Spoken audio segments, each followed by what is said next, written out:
দর্শক, আজকে আপনাদেরকে একটা দৃষ্টিনন্দন ব্রিজ দেখাবো। একেবারে মনিরামপুরের একেবারে প্রত্যন্ত অঞ্চলে খেদাপাড়া ইউনিয়নের যোগীপুল এবং গরিবপুর এই দুই গ্রামের সংযোগ সড়কের মাঝামাঝি হলো হরিহর নদী। তার উপরে এই যে 1.5 থেকে 2 বছর আগে দৃষ্টিনন্দন এই ব্রিজটি নির্মিত হয়েছে।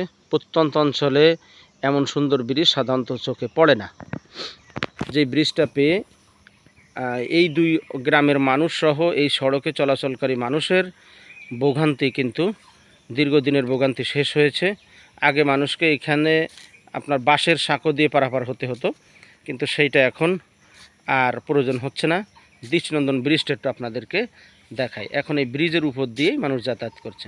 বিশেষ করে গরিবপুর অঞ্চলে প্রাইমারি স্কুল নাই, যোগীপুলে একটা প্রাইমারি স্কুল আছে। ওই অঞ্চলের ছেলেমেয়েরা এই যোগীপুল সরকারি প্রাইমারি স্কুলে আসে মূলত এই ব্রিজটা পার হয়ে।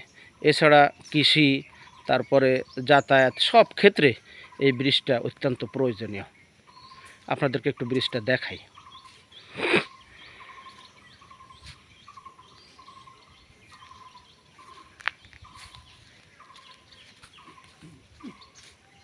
ভালো আছেন ভাই? আমাদের বাড়ি ঘরের তো অবস্থা কি দেখতে পাচ্ছেন, ওদের একটু বেরোনোর জায়গা নেই। এই যে আপনাদেরকে দেখাই, গরিবপুর যোগীপুল সড়কে হরিহর নদের উপরে 40 মিটার লম্বা যে ব্রিজ, যেটার কাজ শেষ হয়েছে 2023-এর মাঝামাঝি। 3,41,87,000 সামথিং টাকা দিয়ে মূলত এই ব্রিজটা স্থানীয় এলজিডি অফিস ব্রিজটা নির্মাণ করেছে। আমরা যদি আপনাদেরকে একজন ব্যক্তির সাথে একটু সাক্ষাৎকার যদি আমরা নিই, একজন বয়োবৃদ্ধ লোকের। চাচা, এই যে আপনার বাড়িটা কোন গ্রামে? যোগীপুল। যোগীপুল। এই ব্রিজটা হয়েছে প্রায় 2 বছর মতো, না? জি। এর আগে তো ব্রিজ ছিল না। না। তখন আপনারা ওই পারে যে আপনার গরিবপুর কিভাবে যেতেন এই নদী পার হয়ে? তখন আমি 1984 সালে এই গরিবপুর চাঁদপুর দাখিল মাদ্রাসা আমি নিয়োগ পাই। তারই কি হিসাবে নিয়োগ পেয়েছেন? শিক্ষক হিসাবে আমি নিয়োগ পাই, বুঝলেন, জেনারেল শিক্ষক হিসাবে আমি নিয়োগ পাই। তখন আপনার নামটা? আমার নাম মাস্টার মোহাম্মদ আলী হোসেন। আমি যাতায়াত করি, তা আমার পারাপারের খুবই অসুবিধা। তা চিন্তা করলাম যে এই পারাপারের ব্যবস্থা কি করা যায়।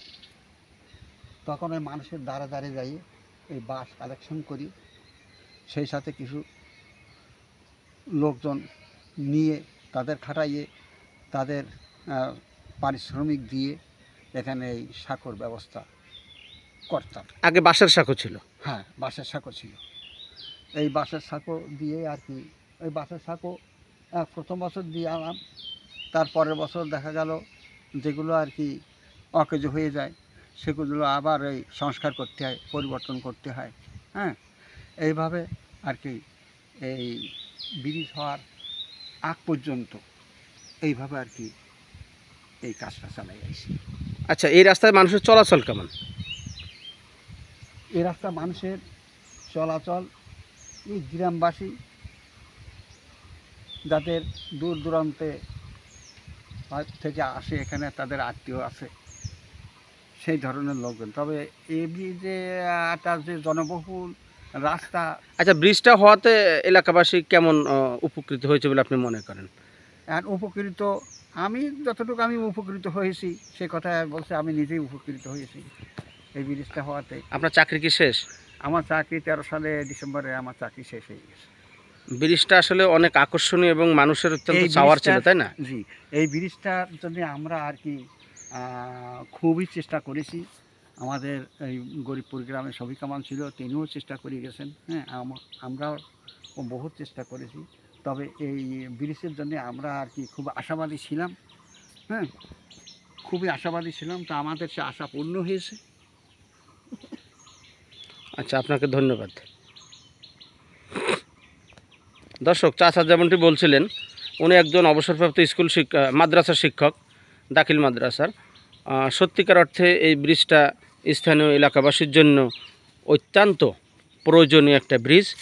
সবচেয়ে বড় কথা হলো ব্রিজটা অত্যন্ত দৃষ্টিনন্দন, একেবারে প্রত্যন্ত অঞ্চলে আশপাশে বাড়িঘর খুবই কম, এত সুন্দর একটা ব্রিজ হরিহর নদীর উপরে সাধারণত চোখেই পড়ে না। আপনাদেরকে তো দেখালাম 3 কোটি টাকার উপরে 40 মিটার লম্বা এই ব্রিজটা।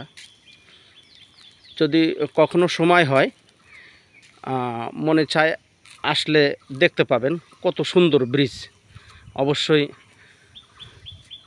প্রাকৃতিক প্রেমী যারা আছে তাদের জন্য অত্যন্ত আকর্ষণীয় হবে ব্রিজটা।